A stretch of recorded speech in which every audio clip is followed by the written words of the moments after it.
Este é um relato feito por um médico francês, Dr. Barbet. A crucificação de Jesus na visão de um médico. Sou um cirurgião e dou aulas há algum tempo. Por 13 anos vivi em companhia de cadáveres e, durante a minha carreira, estudei anatomia a fundo. Posso, portanto, escrever sem presunção a respeito de morte como aquela. Jesus entrou em agonia no Getsêmani, e seu suor tornou-se como gotas de sangue a escorrer pela terra. O único evangelista que relata o fato é um médico, Lucas, e o faz com a precisão de um clínico. O suar sangue, ou hematidrose, é um fenômeno raríssimo. É produzido em condições excepcionais. Para provocá-lo é necessária uma fraqueza física, acompanhada de um abatimento moral violento causado por uma profunda emoção ou por um grande medo. O terror, o susto, a angústia terrível de sentir-se carregando todos os pecados dos homens devem ter esmagado Jesus. Tal tensão extrema produz o rompimento das finíssimas veias capilares que estão sob as glândulas sudoríparas. O sangue se mistura ao suor e se concentra sobre a pele, e então escorre por todo o corpo até a terra. Conhecemos a farsa do processo preparado pelo Sinédrio hebraico, o envio de Jesus a Pilatos e o desempate entre o procurador romano e Herodes. Pilatos cede, e então ordena a flagelação de Jesus. Os soldados despojam Jesus e o prendem pelo pulso a uma coluna do pátio. A flagelação se efetua com tiras de couros múltiplas sobre as quais são fixadas bolinhas de chumbo e de pequenos ossos. Os carrascos devem ter sido 2, um de cada lado e de diferente estatura. Golpeiam com chibatadas a pele já alterada por milhões de microscópicas hemorragias de suor de sangue. A pele se dilacera e se rompe. O sangue espirra. A cada golpe, Jesus reage a um sobressalto de dor. As forças se esvaem. O suor frio lhe impregna a fronte. A cabeça gira em uma vertigem de náusea. Calafrios lhe percorrem ao longo das costas. Se não estivesse preso no alto pelos pulsos, cairia em uma poça de sangue. Depois, o escárnio da coroação. Com longos espinhos, mais duros do que os de acácia, os algozes entrelaçam uma espécie de capacete e o aplicam sobre a cabeça. Os espinhos penetram o couro cabeludo fazendo-o sangrar. Os cirurgiões sabem o quanto sangra o couro cabeludo. Pilatos, depois de ter mostrado aquele homem dilacerado à multidão feroz, o entrega para ser crucificado. Colocam sobre os ombros de Jesus o grande braço horizontal da cruz. Pesa uns 50 quilos. A estaca vertical já está plantada sobre o Calvário. Jesus caminha com os pés descalços pelas ruas de terreno irregular cheia de pedregulhos. Os soldados o puxam com as cordas. O percurso é de cerca de 600 metros. Jesus, fatigado, arrasta um pé após o outro. Frequentemente cai sobre os joelhos, e os ombros de Jesus estão cobertos de chagas. Quando ele cai por terra, a viga lhe escapa, escorrega e lhe esfola o dorso. Sobre o Calvário tem início a crucificação. Os carrascos despojam o condenado, mas a sua túnica está colada nas chagas e tirá-la produz muita dor. Quem já tirou uma atadura de gaze de uma grande ferida percebe do que se trata. Cada fio de tecido adere à carne viva. Ao levarem a túnica, se laceram as terminações nervosas postas em descoberto pelas chagas. Os carrascos dão um puxão violento. Há um risco de toda aquela dor provocar uma síncope, mas ainda não é o fim.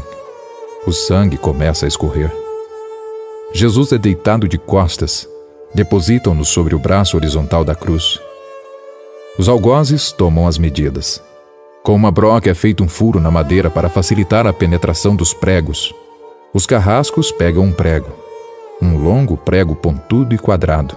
Apoiam-no sobre o pulso de Jesus e com um golpe certeiro de martelo o plantam e o rebatem sobre a madeira. Jesus deve ter contraído o rosto assustadoramente. O nervo mediano foi lesado. Pode-se imaginar aquilo que Jesus deve ter provado. uma dor lacinante, agudíssima, que se difundiu pelos dedos e espalhou-se pelos ombros, atingindo o cérebro. A dor mais insuportável que um homem pode provar, ou seja, aquela produzida por lesão dos grandes troncos nervosos, que provoca uma síncope e faz perder a consciência. Em Jesus, não. O nervo é destruído só em parte. A lesão do tronco nervoso permanece em contato com o prego. Quando o corpo for suspenso na cruz, o nervo se esticará fortemente como uma corda de violino esticada sobre a cravelha.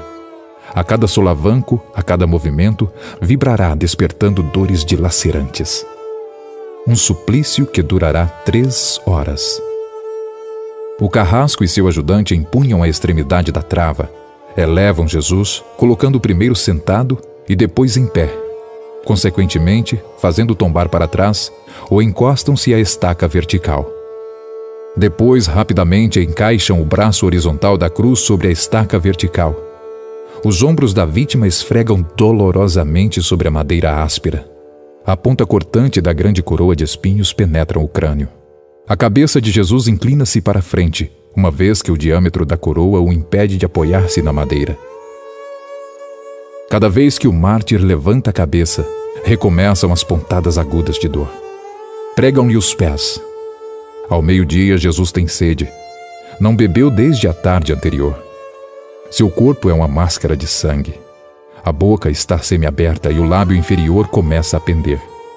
A garganta seca, lhe queima, mas ele não pode engolir. Tem sede. Um soldado lhe estende sobre a ponta de uma vara uma esponja embebida em bebida ácida, em uso entre os militares.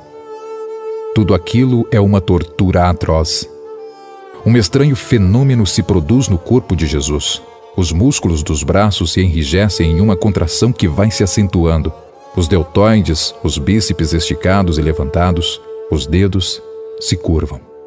É como acontece a alguém ferido de tétano. Há isto que os médicos chamam tetania, quando os sintomas se generalizam. Os músculos do abdômen se enrijecem em ondas imóveis. Em seguida, aqueles entre as costelas, os do pescoço e os respiratórios. A respiração se faz pouco a pouco mais curta. O ar entra como um sibilo, mas não consegue mais sair. Jesus respira com o ápice dos pulmões. Tem sede de ar, como um asmático em plena crise. Seu rosto pálido pouco a pouco se torna vermelho. Depois se transforma numa violeta púrpura. E, enfim, em cianítico.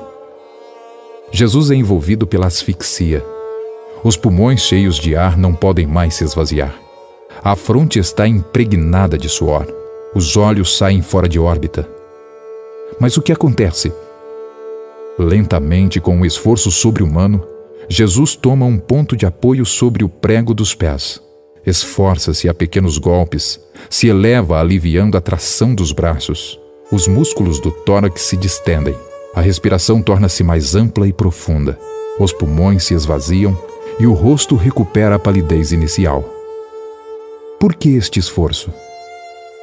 Porque Jesus quer falar.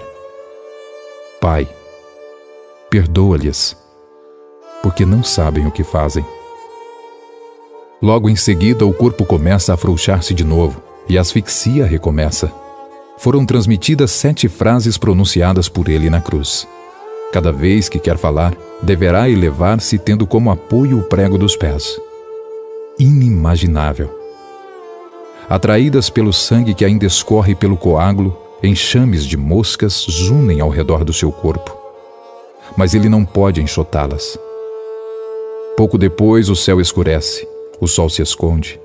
De repente, a temperatura diminui. Logo serão 3 da tarde. Depois de uma tortura que dura 3 horas, todas as suas dores, a sede, as cãibras, a asfixia, o latejar dos nervos medianos, lhe arrancam um lamento. Meu Deus, por que me abandonastes? Jesus grita, tudo está consumado. Em seguida, num grande brado, diz, Pai, nas tuas mãos entrego o meu espírito. E Jesus morre, no meu lugar, no seu lugar. Narração, Glênio Lobo.